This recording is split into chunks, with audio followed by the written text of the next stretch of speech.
अध्याय 19। अब सब साथ में। हमने अपने धन के मनोविज्ञान के बारे में क्या सीखा? बधाई हो, आप अब तक पढ़ रहे हैं। अब समय है उन चीजों को साथ पिरोने का जो हमने अब तक सीखी। यह अध्याय एक सारांश की तरह है, कुछ छोटे और कार्रवाई योग्य पाठ जो आपको बेहतर वित्तीय निर्णय लेने में सहायता कर सकते हैं। सबसे पहले मैं आपको एक डेंटिस्ट के अपॉइंटमेंट के बारे में एक कहानी सुनाना चाहूंगा जो बुरी तरह से गड़बड़ हो गया। यह हमें इस बारे में महत्वपूर्ण सीख दे सकता है कि धन संपत्ति के प्रबंधन को लेकर सलाह देने के क्या खतरे हो सकते हैं। क्लेरेंस ह्यूजेस 1931 में डेंटिस्ट के पास गए। उनके मुंह में बेतहाशा दर्द था। उनके डेंटिस्ट ने उन्हें दर्द कम करने के लिए एनेस्थीसिया दे दिया। घंटों बाद जब क्लेरेंस जागे तो उनके 16 दांत और टॉन्सिल जा चुके थे और फिर सब गलत हो गया। एक सप्ताह बाद सर्जरी की जटिलताओं के कारण क्लेरेंस की मृत्यु हो गई।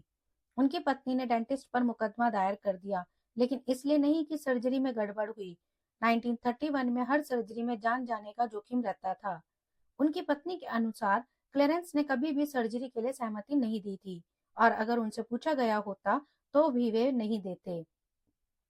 यह मामला अदालतों में चलता रहा, लेकिन कुछ नहीं हुआ। 1931 में डॉक्टर और मरीज के बीच सहमति इतनी पारदर्शी नहीं थी। एक अदालत ने संक्षेप करते हुए कहा कि डॉक्टरों को सर्वश्रेष्ठ मेडिकल निर्णय लेने की स्वतंत्रता की आवश्यकता है। इसके बिना हम विज्ञान की उन्नति का लाभ नहीं उठा सकते।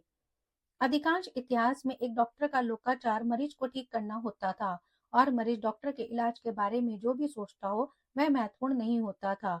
डॉक्टर जे केट्स ने अपनी किताब the silent word between doctor and patient में इस दर्शन शास्त्र के बारे में लिखा। डॉक्टरों को लगता था कि इस उद्देश्य को पूरा करने के लिए वे अपने मरीजों की शारीरिक और भावनात्मक आवश्यकताओं को पूरा करने के लिए बाध्य थे, और वह भी अपने प्राधिकार में इलाज संबंधी निर्णय लेते हुए मरीजों से परामर्श किए बिना। यह धारणा कि मरीजों को भी डॉक्टर के साथ मिलकर निर्णय लेने का अधिकार हो सकता है, यह कभी भी औषधि के लोकाचार का भाग नहीं था। इसमें कोई अहंकार या द्वेष नहीं था। यह दो बिंदुओं की एक धारणा थी। एक, हर मरीज अच्छा होना चाहता है। दो, उनके इलाज का एक ही वैश्विक और सही तरीका है। अगर आप इन दो बातों में विश्वास रखते हैं तो मरीजों की सहमति न लेने का मतलब समझ में आता है। लेकिन औषधि इस तरह नहीं चलती। पिछले 50 वर्षों में मेडिकल स्कूल धीरे धीरे बीमारी का इलाज करने से मरीजों का इलाज करने की ओर रुख कर चुके हैं, जिसका मतलब था इलाज की योजनाओं के विकल्प तैयार करना और फिर मरीज को उनमें से सर्वश्रेष्ठ विकल्प चुनने देना। इस प्रचलन का एक कारण मरीज संरक्षण नियम थे और एक अन्य कारण कैट की प्रभावशाली किताब, जिसके अनुसार औषधि में क्या उचित है, इस बारे में मरीजों के मत बहुत भिन्न होते हैं, इसलिए उनके विचारों को ध्यान में रखना आवश्यक है। कैट्स ने लिखा, यह मान लेना बहुत ही खतरनाक मूर्खता है कि अपनी कला और विज्ञान के अभ्यास में चिकित्सक अपनी नेक नियति और सही विकल्प चुनने की अपनी योग्यता पर निर्भर कर सकते हैं। यह इतना आसान नहीं है। औषधि एक जटिल पेशा है और डॉक्टर एवं मरीजों के बीच का परस्पर विचार विमर्श भी जटिल होता है। वह आखिरी पंक्ति बहुत महत्वपूर्ण है। औषधि एक जटिल पेशा है और डॉक्टर एवं मरीजों के बीच का परस्पर विचार विमर्श भी जटिल होता है। क्या आप जानते हैं और कौन सा पेशा है जो इसके समान है? वित्तीय सलाह। मैं आपको नहीं बता सकता कि आपको अपने पैसे के साथ क्या करना चाहिए, क्योंकि मैं आपको नहीं जानता। मैं नहीं जानता कि आपको क्या चाहिए। मैं यह भी नहीं जानता कि आपको यह कब चाहिए, और मैं यह भी नहीं जानता कि आपको यह क्यों चाहिए। इसलिए मैं आपको नहीं बताऊंगा कि आपको अपने पैसे के साथ क्या करना चाहिए। मैं आपके साथ ऐसा नहीं कर सकता जैसा उस डेंटिस्ट ने क्लेरेंस हुएज के साथ किया। लेकिन निसंदेह रूप से डॉक्टर और डेंटिस्ट अयोग्य नहीं होते। उनके पास ज्ञान होता है। वे संयोगानुपात को समझते हैं।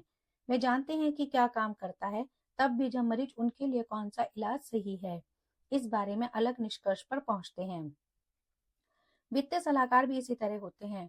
धन संपत्ति को लेकर कुछ वैश्विक तथ्य होते हैं, तब भी अगर लोग इस बारे में अलग अलग निष्कर्ष निकालें कि उन तथ्यों को अपने धन पर कैसे लागू किया जाए। इसे ध्यान में रखकर आइए कुछ ऐसी छोटी अनुशंसाओं को देखते हैं जो आपको अपने धन के साथ बेहतर निर्णय लेने में सहायता कर सकती हैं। सब अच्छा होने पर विनम्रता और खराब होने पर क्षमा, दया भाव ढूंढने का जितना हो सके उतना प्रयास करें, क्योंकि कुछ भी इतना अच्छा या खराब नहीं होता जितना दिखाई देता है। संसार बड़ा और जटिल है। भाग्य और जोखिम दोनों ही वास्तविक और पहचानने में कठिन है। खुद को और दूसरों को आंकते हुए यह ध्यान में रखिए। भाग्य और जोखिम की ताकत का आदर कीजिए और आपके ऐसी चीजों पर ध्यान देने की संभावना अधिक होगी जो आपके नियंत्रण में हो। साथ ही आपके सही प्रेरणा स्रोत व्यक्तियों को ढूंढने की संभावना भी अधिक होगी। कम अहंकार, अधिक संपत्ति। पैसे की बचत आपके अहंकार और आय के बीच का अंतर है, और संपत्ति वह है जो दिखाई नहीं देती। इसलिए संपत्ति का निर्माण जो आप आज खरीद सकते हैं, उसकी चाह को दबाकर किया जाता है, ताकि आपके पास भविष्य में अधिक चीजें या विकल्प हों। इससे फर्क नहीं पड़ता कि आप कितना कमाते हैं, जब तक आप इस पर लगाम नहीं लगाते कि आज आज अपने पैसे के साथ कितनी ऐश करते हैं। आप संपत्ति का निर्माण नहीं कर सकते।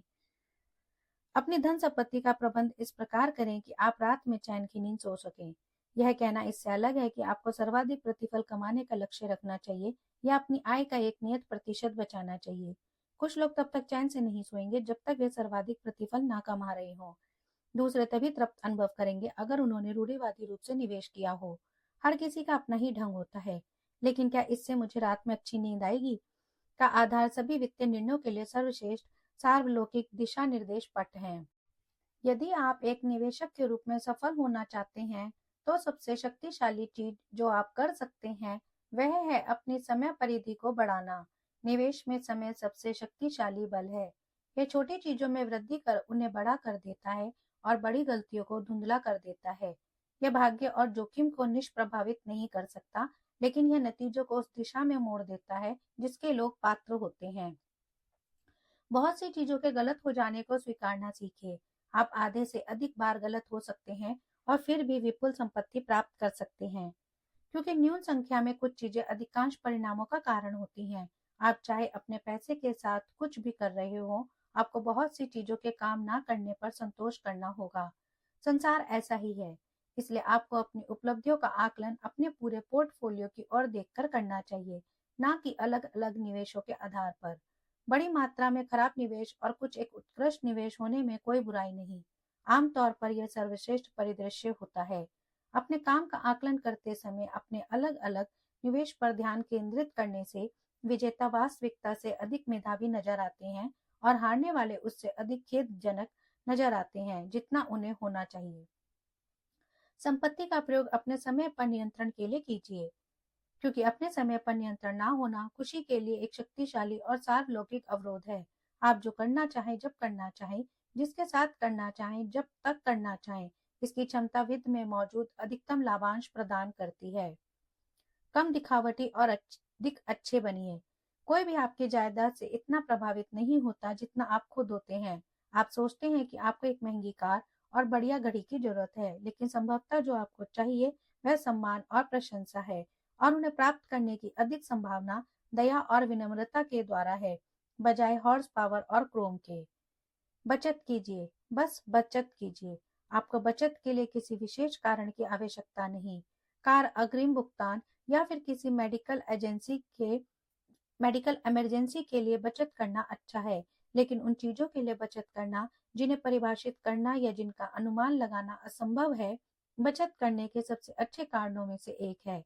हर किसी का जीवन अप्रत्याशित चीजों की एक जंजीर है। बिना किसी विशेष उद्देश्य के लिए की गई बचत जीवन की निश्चित अप्रत्याशाओं के विरुद्ध ढाल होती है।